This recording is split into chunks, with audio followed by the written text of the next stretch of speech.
जी। अच्छा dear students, अब हम जो है वो डेटाबेस जो है मैनेजमेंट सिस्टम जो हमारा फेवरेट सब्जेक्ट है, अब हम उसकी तैयारी करते हैं। ठीक है, अब सबसे पहले हम क्या करते हैं कि डेटाबेस मैनेजमेंट सिस्टम क्या होता है।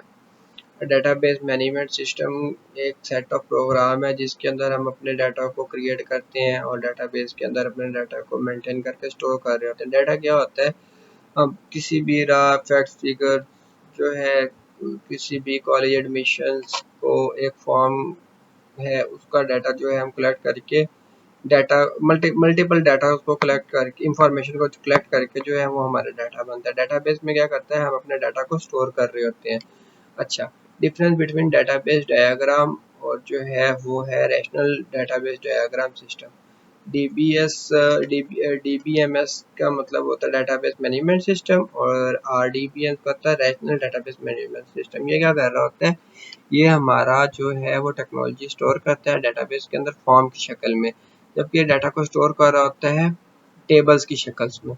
ठीक है, database design handle a small accounts of data, जबकि ये जो है एक डील कर रहा होता है with vast amount of data.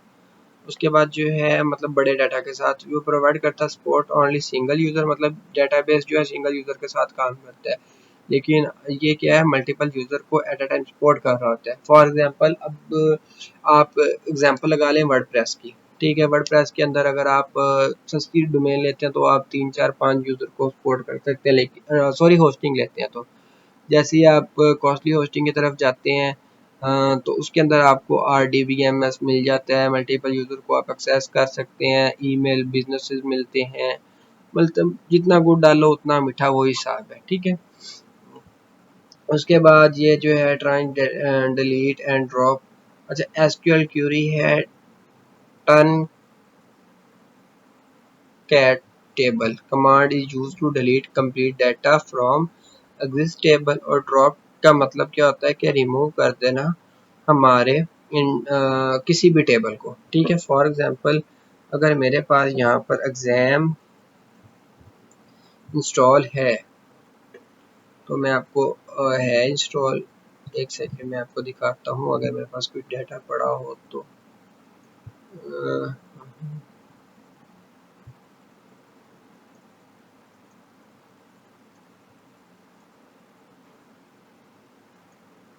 Full जा सिम।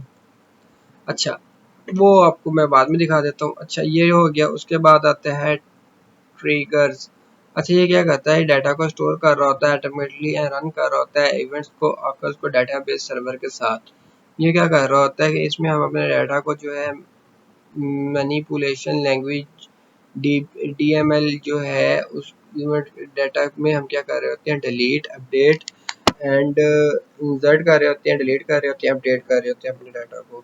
तो मैं अब ये चलेगा तो मैं आपको दिखाऊंगा। अच्छा, ये चल गया। इसमें हमारे पास ना ये डाई केयर डीबीए लेट कर लें, तो अभी मैं इसको ड्रॉप करूंगा तो वो मुझसे पूछेगा कि आपने ड्रॉप करना, तो ये जो है टोटल ही वो कह रहा है कि ख़त्म हो जाएगा। ठीक है, अब इसके अंदर अगर मैं इसको अपडेट इंसर्ट करता हूँ तो वो एक नया मतलब फॉर्म बन जाएगा। अगर मैं इसको डिलीट करता हूँ अपडेट करता हूँ तो ये देखें ये इंसर्ट हो गया हमारा। इसके बाद यहाँ पर अपडेट भी आ जाएगा। ये स्ट्रक्चर में है ना, स्ट्रक्चर, ये देखें स्ट्रक्चर में जाते हैं तो स्ट्रक्चर में जाना है भाई, ये हमारा सारा स्ट्रक्चर शो हो रहा है। ठीक है यार, इसके स्ट्रक्चर में जाना है। ये देखिए यहाँ से हम जो है अपना डाटा आ गया यहाँ पर हमारा, उसके बाद इसका स्ट्रक्चर आ गया। यहाँ से हमारी प्राइमरी की है, हम दे सकते हैं यूनिक की दे सकते हैं, मतलब रिमूव कर सकते हैं, डिलीट कर सकते हैं। अब देखें ना डाटा हमारा शो हो रहा है इंडेक्स पेज पे, मतलब जिस तरह हम इसको क्लियर कर रहे हैं वो उस तरह का सारा बन रहा है। अब ये एसक्यूएल के अंदर हम अपना डाटा सिलेक्ट कर रहे हैं, फिर सिलेक्ट करने के बाद हमने उसमें इंसर्ट करना है, फिर अपडेट करना है, डिलीट करना है, क्लियर करना है या फॉर्मेट करना है, वो सारे का सारा इसके अंदर शो हो रहा होता है। अच्छा, उसके बाद हमारा जो है वो नॉर्मलाइजेशन क्या होता है, ये हर अमूमन हर एक उसी से पूछा जाता है। हर सुपरवाइज़र पूछता है कि नॉर्मलाइजेशन क्या है, हमारे डाटा डिज़ाइन टेक्निक है, ठीक है, जिसके अंदर हम अपने डाटा को डिलीट, अपडेट सब कुछ कर सकते हैं, ठीक है। नॉर्मलाइजेशन रूल जो है टेबल्स होते हैं, स्मॉल टेबल्स होते हैं जो लिंक होते हैं रिलेशनशिप्स के साथ। और जो है ये डाटाबेस की 1NF first normalization, second normalization, third normalization, भी Boyce Codd normalization, fourth normalization, fifth normalization, मतलब टाइप्स ऑफ नॉर्मलाइजेशन है सारी। उसके बाद जो है नॉर्मलाइजेशन एग्जांपल किया जी। अब क्या कर रहे होते हैं, एक वीडियो लाइब्रेरी है, हम उसको मेंटेन करने के लिए ना डाटाबेस के साथ जो है हम उसको जोड़ते हैं विदाउट एनी। हम किसी भी डाटा, अब देखिए हमने एक रेंट आउट कर ली, ठीक है, लाइब्रेरी, उसको हमने डाटाबेस को एक मूवी को रख दिया उसके अंदर। अगर हम उसमें नॉर्मलाइजेशन नहीं करेंगे, जो हमने क्लिप्स बनाए होंगे वो क्लिप्स जो हैं आगे पीछे हो जाएंगे, तो फिर हमारे लिए मसला बनेगा, ठीक है। तो अब हमें क्या है कि अब हमें एक तरतीब के साथ उसको लेके जाना होगा। तो डाटाबेस नॉर्मलाइजेशन का देखें ना, फुल नेम आ गया, फिजिकल एड्रेस आ गया, मूव, रेंट, ये सब कुछ आ गया। लेकिन जब जैसे फर्स्ट नॉर्मलाइजेशन में क्या है जी, हमारा जो सिंगल वैल्यू है वो रिकॉर्ड करेगा, रिकॉर्ड नीड्स टू यूनिक, मतलब जो हमारी सिंगल वैल्यूज हैं वो जो है इसका रिकॉर्ड जो है वो नीड और यूनिक होगा। सेकंड में क्या है जी, वो जो नंबर 1 का NF है, मतलब फर्स्ट है, और जो रूल है वो सेकंड जो है कॉलम प्राइमरी की जो है वो does not functionally depend any subset of candidate. अब प्राइमरी की किसी पर डिपेंड नहीं करती, वो तो खुद मतलब एक प्राइमरी की है ना, वो किसी पर डिपेंड नहीं कर रही होती। तो ये सब कुछ। उसके बाद जो है what is depend transfer function dependency या transfer function dependency when you changing no key column might case any of other any functions of change. अब मतलब अगर हम इसमें नाम चेंज कर रहे हैं ना, तो हमारी सिचुएशन में कोई चेंज नहीं आएगा, ये चीज़। अगर थर्ड में हमारे पास जो है नॉर्मलाइजेशन वही है कि मतलब has no transitive function dependency, कोई भी फंक्शन डिपेंडेंसी नहीं है, ये एग्जांपल है। अगर हम कोई भी चीज़ चेंज करेंगे तो हो जाएगी।